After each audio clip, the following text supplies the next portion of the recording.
Лиза Арнтад туслаарай. Булимия гэдэг бол хоолыг хяналтгүйгээр их хэмжээгээр идээд бөөлжих, буулгах, мацаг барих, дасгал их зэргээр үүнийхээ хор нөлөөг адилхан жингээ барих гэж оролдох олчлон эмэгтэйчүүд тохиолдог мэдрэл сэтгцэн эмгэг юм. Энэхүү эмгээр өвчсөн хүмүүс идэх зүйл нь юу байна?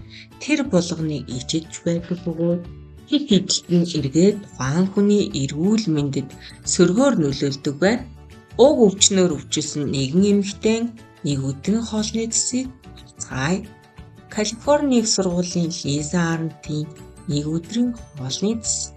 Өглөөний цайнд 10 хайрцаг жигнэмэг, 50 ширхэг шоколад, өдрийн унданд 10 аях салаа, 5 сэндвич, оройн хоолнд бүтэн ланы мах, будаа, шөнийн 12 цагт жижиг пицца, жигнэмэг.